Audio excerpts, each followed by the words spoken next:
अब हम लोग समास के बारे में जानकारी प्राप्त करेंगे।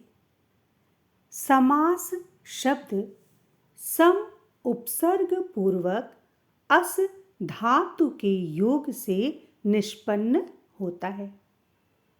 समास शब्द का शाब्दिक अर्थ है संक्षेप, यानी जब दो या दो से अधिक पदों के बीच की विभक्ति अथवा योजक पदों को हटाकर एक संक्षिप्त पद बनाया जाता है तो उस संक्षिप्त पद को ही समास कहा जाता है। समास का अर्थ ही है संक्षिप्तीकरण।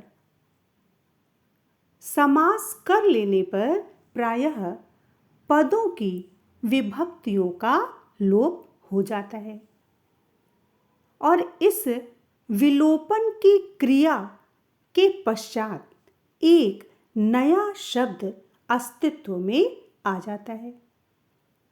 इस प्रकार समास के नियम से मिले हुए शब्द समूह को सामासिक पद या समस्त पद कहते हैं और इन समस्त पदों को अलग अलग करके विभक्ति चिन्ह सहित लिखने की प्रक्रिया को समास विग्रह कहते हैं।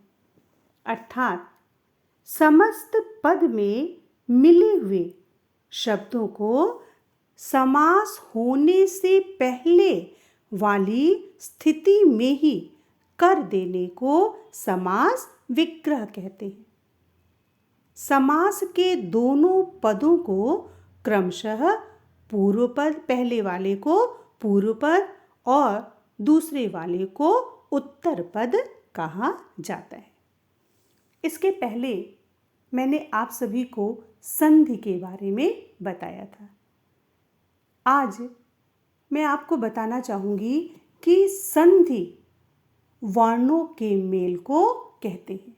जहाँ वर्णों का मेल होता है वहाँ संधि होती है और जब उसको हम अलग करते हैं तो संधि विच्छेद कहा जाता है। लेकिन समास शब्दों के मेल को, जहाँ शब्द या पद मिलते हैं वहाँ पर समास होता है और इन सामासिक पदों को अलग करना समास विग्रह कहलाता है। यानी वर्णों के मेल को संधि कहते हैं और पदों के मेल को समास कहते हैं। यही संधि और समास में अंतर होता है।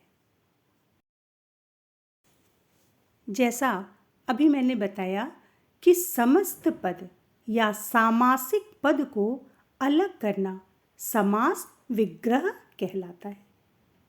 इस उदाहरण के द्वारा आपको ये बात और भी स्पष्ट हो जाएगी।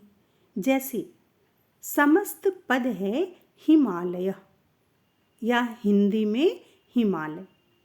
आपको समस्त पद का अर्थ आना चाहिए। सबसे पहले आप समस्त पद का अर्थ अच्छी तरह से समझ लें।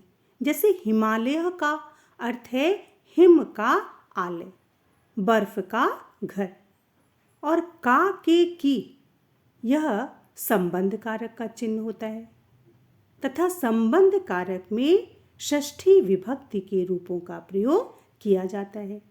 इसलिए हिम का में षष्ठी विभक्ति लगेगी और हो जाएगा हिमस्य आलयः, हिमस्य आलयः इति हिमालयः। और चूंकि षष्ठी विभक्ति के रूप का प्रयोग हुआ है इसलिए यह षष्ठी तत्पुरुष समास हो जाएगा या संबंध तत्पुरुष समास हो जाएगा। इसी तरह हिंदी में आप लिख सकते हैं हिम का आलय, षष्ठी तत्पुरुष समास। समास के भेद। समास मुख्य रूप से 6 प्रकार के होते हैं। पहला अव्ययी भाव समास, दूसरा कर्मधारय समास, तीसरा तत्पुरुष समास।